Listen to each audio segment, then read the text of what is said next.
오늘 함께 읽으실 하나님의 말씀은 마태복음 28장 1절에서 10절의 말씀입니다.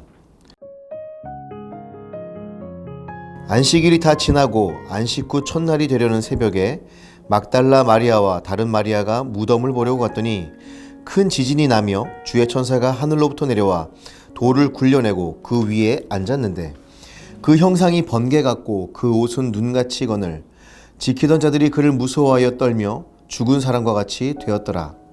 천사가 여자들에게 말하여 이르되 너희는 무서워하지 말라. 십자가에 못 박힌 예수를 너희가 찾는 줄을 내가 아노라. 그가 여기 계시지 않고 그가 말씀하셨던 대로 살아나셨느니라. 와서 그가 누우셨던 곳을 보라. 또 빨리 가서 그의 제자들에게 이르되 그가 죽은 자 가운데서 살아나셨고 너희보다 먼저 갈릴리로 가시나니 거기서 너희가 배우리라 하라. 보라, 내가 너희에게 일렀느니라 하거늘. 그 여자들이 무서움과 큰 기쁨으로 빨리 무덤을 떠나 제자들에게 알리려고 다름질할세 예수께서 그들을 만나 이르시되 평안하냐 하시거늘 여자들이 나아가 그 발을 붙잡고 경배하니 이에 예수께서 이르시되 무서워하지 말라. 가서 내 형제들에게 갈릴리로 가라 하라. 거기서 나를 보리라 하시니라. 아멘.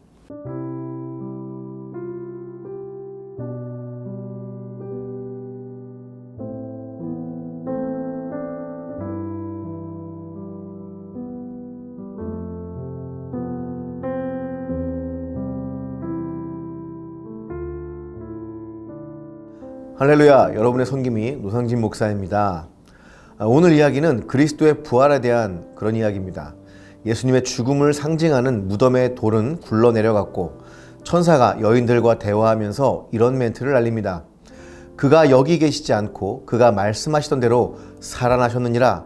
와서 그가 누우셨던 것을 보라. 참으로 장엄한 메시지가 아닐 수 없습니다. 그런데 부활절 본문을 보면 이상한 메시지가 하나 나오는 것을 알 수가 있습니다. 다름 아니라 주님이 죽은 자 가운데서 살아나셨고 먼저 갈릴리로 가신다는 것입니다. 현재 주님의 무덤이 있는 곳은 예루살렘이었고 사실 이곳이 종교적인 중심지였기 때문에 예루살렘에서 무언가를 하시면 좋겠지만 이상하게 주님은 갈릴리로 가신다고 하십니다. 왜 주님은 부활하신 후에 갈릴리로 가신다고 하셨을까요?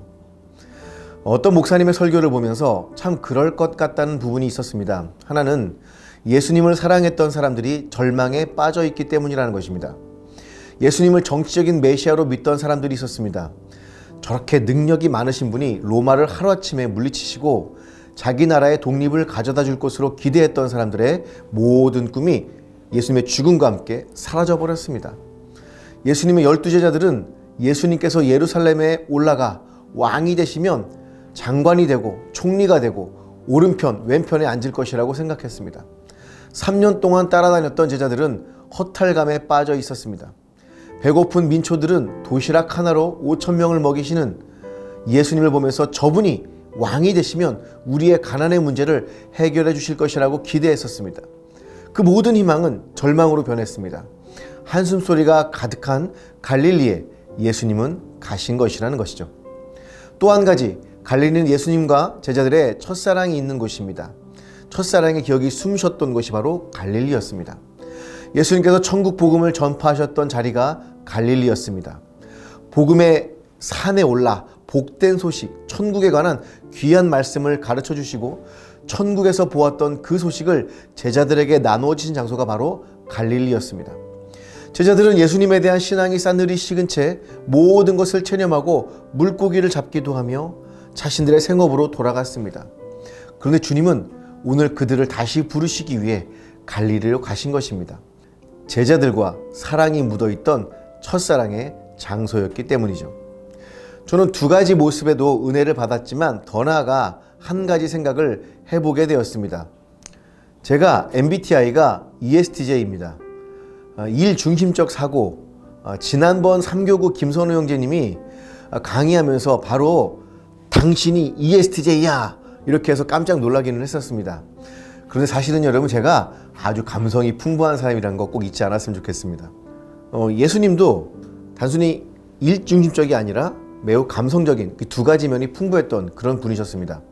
사실 갈릴리는 매우 독특한 도시입니다. 예를 들면 주 40년에 로마 가이우스 황제가 자신의 신상을 예루살렘 성전 지성소에 세우도록 명령을 했을 때 그것은 신성모독이라고 해서 반대하고 수천 명의 사람들이 모여서 40일간 시위를 벌인 이들이 바로 갈릴리 사람들이었습니다.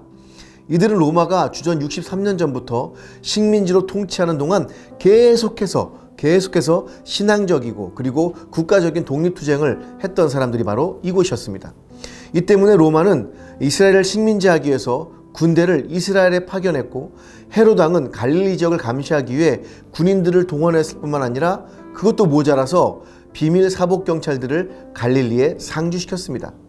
갈릴리는 사실상 하나님을 섬기기 위해 자신의 모든 것을 헌신하였던 혁명과 저항의 도시였습니다. 갈릴리 사람들은 동족과 이방 민족에 의해서 멸시를 당했고 천대를 받고 가난에 허덕이면서도 나라와 민족을 사랑해서 목숨을 걸었던 그런 사람들이었습니다.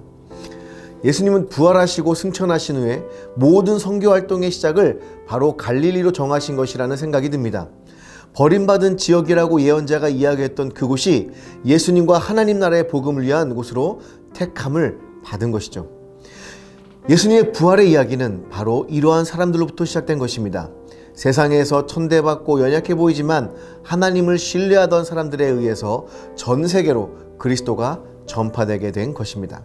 저는 우리 대학 청년부가 갈릴리가 되기를 바랍니다. 절망의 장소요, 한숨소리가 나지만 예수님의 첫사랑이 숨쉬는 곳, 그리고 세상을 향한 하나님의 숨소리를 전하는 그런 교회가 되기를 축복합니다.